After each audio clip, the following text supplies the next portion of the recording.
ہمیں اپنے ماحول کی صفائی کی تلقین کی گئی، جہاں ہم رہتے ہیں وہ گھر ہے تو اس کو صاف کرنے کی تلقین کی گئی ہے، وہ ہمارا محلہ ہے تو اس کو صاف رکھنے کی تلقین کی گئی ہے، ہماری گلیاں، ہمارے بازار، ہمارے شہر، ہماری بستیاں یہ ایک خوبصورت منظر پیش کر رہی ہوں، صفائی ستھرائی اور پاکیزگی اور طہارت کا ایک مرقع دکھائی دے۔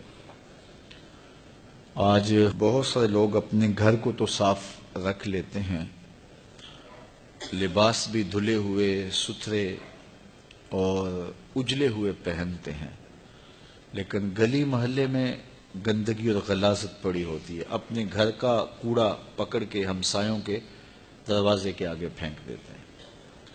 ہماری گلی کے اندر کوئی خالی جگہ ہو تو سارا کوڑا ہم وہاں پھینک دیتے ہیں، حالانکہ اس کا تعفن، اس سے پھیلنے والی بیماریاں، اس سے اٹھنے والی بدبو کے ببھوکے ہمیں ہی تکلیف دیں گے، ہماری ہی بیماریوں کا سبب بنیں گے اور ہماری ہی نسلوں کی بربادی کا ذریعہ بنیں گے۔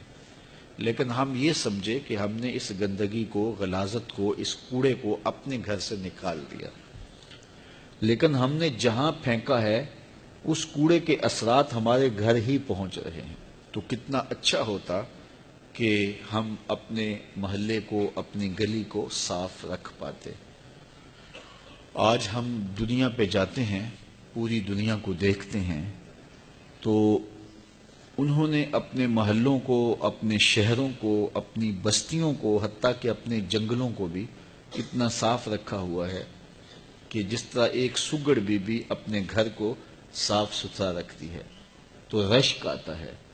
تو پھر ہم اپنا ماضی دیکھتے ہیں اور ان کا ماضی دیکھتے ہیں تو افسوس ہوتا ہے۔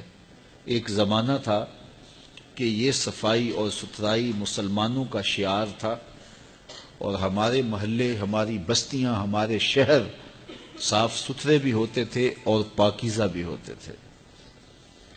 جب بغداد عروس البلاد کہلاتا تھا، لندن کی گلیوں کے اندر کیچڑ تھا اور پیرس کے اندر سوائے اندھیرے کے اور کچھ نہیں تھا۔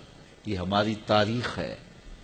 جب یورپ غسل کرنے سے آشنا نہیں تھا، ہم نے مسجد کرتبہ کے آس پاس 10,000 حمام بنائے تھے۔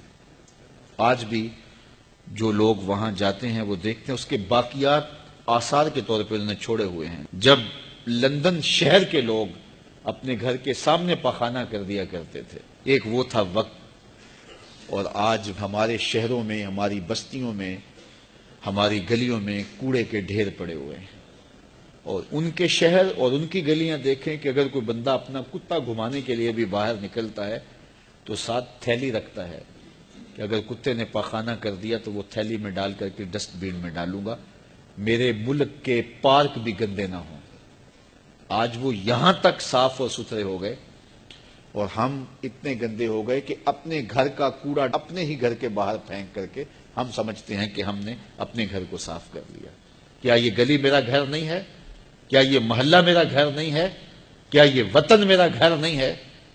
ہم اتنے خود غرض ہو گئے ہیں کہ ہم نے ہمسائے کے گھر کے آگے گندگی پھینک کر کے سمجھ لیا کہ میں نے اپنا گھر صاف کر لیا، اور ہمسائے کے گھر کو اپنا گھر نہ سمجھا۔ محلے میں کوئی ایک پلاٹ خالی تھا تو ساری غلاظتیں اس پلاٹ میں ڈال دیں، اور جب بارش پڑی تو ہوا کے دوش پہ جراثیم ہمارے گھروں میں پہنچے، غلاظتیں پھیلی، گندگیاں پھیلی، زندگی جیرن ہوئی۔ لیکن ہم مطمئن تھے کہ ہم نے اپنے گھر کا کوڑا باہر گلی میں پھینک دیا۔ یہ ہمارا دین ہے، ہمیں یہ چیز سکھائی گئی ہے کہ ہم اپنے ماحول کو صاف رکھیں، ہمسائے کو تکلیف نہ دیں، اپنے اطراف کے ماحول کو دیکھیں، تو اس کا ہم اہتمام کریں۔ ہمیں مل کے محلے کے اندر چھوٹی چھوٹی انجمنیں بنانی چاہیے۔ 8 دن کے بعد چھٹی ہوتی ہے تو ہم نالیاں صاف کر لیں، گلیاں صاف کر لیں، اس سے ہمارے گھر صاف ہوں گے، ماحول میں پاکیزگی ہوگی تو خیالوں میں طہارت آئے گی، ہماری صحت پر اس کے اچھے اثرات مرتب ہوں گے۔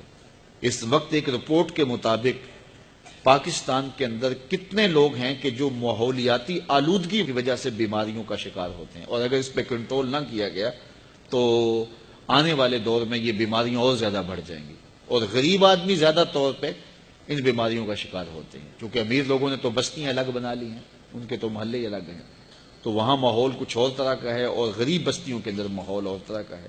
تو کیا غریب مل کر کے ہم آپس میں بانٹ کر کے کام نہیں اپنے ذمہ لے سکتے، اور ایک اچھا اور ستھرا اور پاکیزہ ماحول ترتیب نہیں دے سکتے؟